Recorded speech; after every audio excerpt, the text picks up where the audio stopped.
Plant biosensors to determine stress. This is a new class of biosensors that are used to determine the stress in a plant. पौधों में stress की मुख्तलिफ वजूहात हो सकती हैं, लेकिन इनमें से दो बड़ी अहम वजूहात हैं. द फर्स्ट इज़ ड्राउट यानी पानी की कमी, and the second is the deficiencies of different nutrients, for example potassium, sodium and phosphorus. In nutrients की कमी की वजह से पौधों की यील्ड में की प्रोडक्शन में फ़र्क आता है. And for the healthy crop it is required to maintain a balance and provide the plants with all these nutrients and water. So a class of biosensor is designed to determine the stress in the plants. So the first type of stress is due to drought, यानी कि पानी की कमी की वजह से जो stress पौधों में हो जाती है, हम उसको डिटरमिन करने के लिए एक बायोसेंसर के मुतालिक बात करेंगे.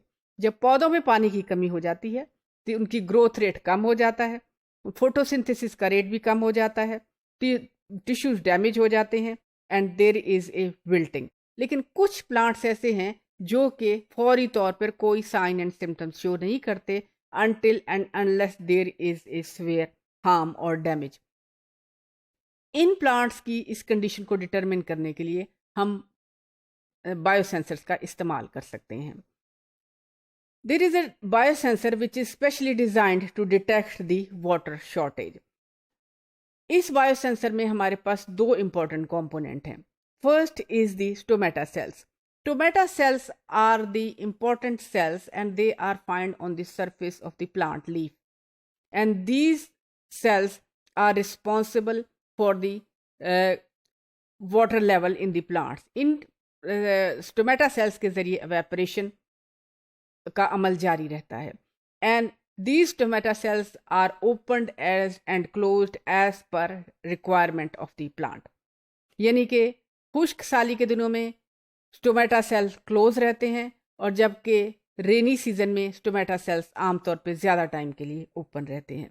दूसरा इंपॉर्टेंट फैक्टर जो इस बायोसेंसर में हमने इस्तेमाल किया that was the carbon nano tubes. In carbon nano tubes को सोडियम डोडेकाइल सल्फेट जो कि एक माइल्ड डिटर्जेंट है इसमें डिजॉल्व किया गया and an ink was prepared. This ink was used as an electrode and was painted on the surface of leaf. हमने इस एक्सपेरिमेंट के लिए एक ऐसे प्लांट का इंतखाब किया जिसके टोमेटोस का साइज बहुत बड़ा है, that is peace lily. Peace lily plant has large size of Tomatoes. When the paste is printed on the leaf, when the Stomatas are open, the electrical circuit is closed. When the stomatas are closed, the electrical circuit is functioning. यानी कि इस electrical circuit को चलाने में stomatas का अहम role है. Stomata की बंदिश से करंट जारी हो जाता, जबकि स्टोमेटा के ओपन होने से करंट की बंदिश हो जाती.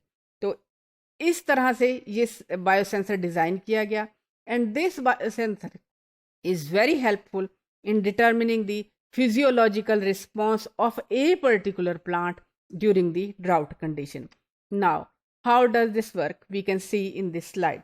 आप इस slide में देख सकते हैं the stomatas are clipped with the carbon electrodes. This carbon nanotubes basically worked as the electrodes, and in the other part of this slide you can see when the stomatas are open, there are two red dots which shows the opening of the stomatas, and when the stomatas are closed you can see a clear green signal.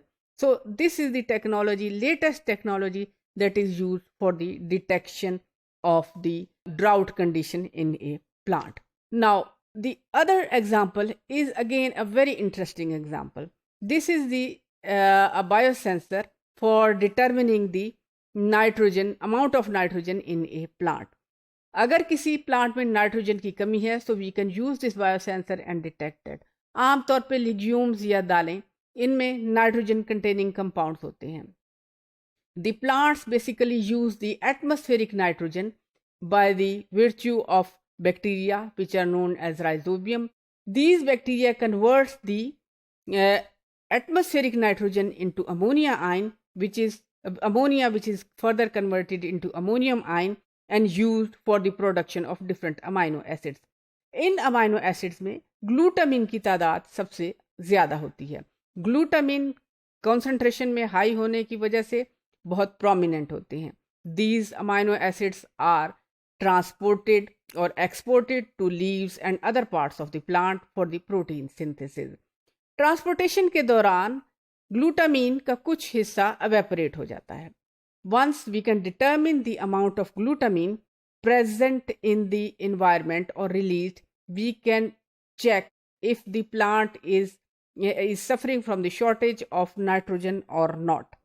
आप इस slide में ये देख सकते हैं कि roots में हमारे राइजोबियम बैक्टीरिया मौजूद हैं and these bacteria can convert nitrogen into ammonia and then ammoniamine, and it leads to the production of glutamine, and this glutamine is then detected by the biosensor.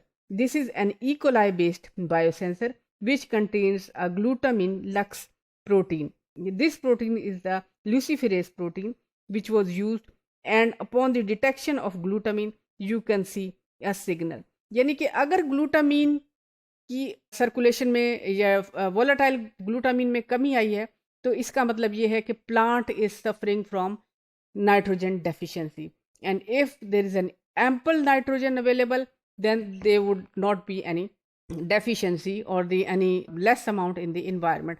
So but we have to set the standards. So these are the basic techniques which are used for determining the stress. These are the only two examples. There are many more examples and many more type of biosensors could be produced. So in summary, biosensors are very helpful in identifying the nutritional deficiencies and drought condition in plants. Again, it is dependent upon what type of biorecognition element we are using. कि हम किस तरह का biorecognition element या target molecule detect करना चाह रहे हैं. For the drought condition, stomatas are very important, and we use the carbon nanotubes and sodium dodecyl sulfate ink to detect the water drought conditions. And this biosensor is the first type of biosensor which is reported in the history. Another biosensor which is used for to detect the deficiency of nitrogen is based on the detection of glutamine, and the biosensor contains the a fluorescent gene to detect the signal. So the biosensors are very helpful in detecting the stress in the plants due to certain deficiencies.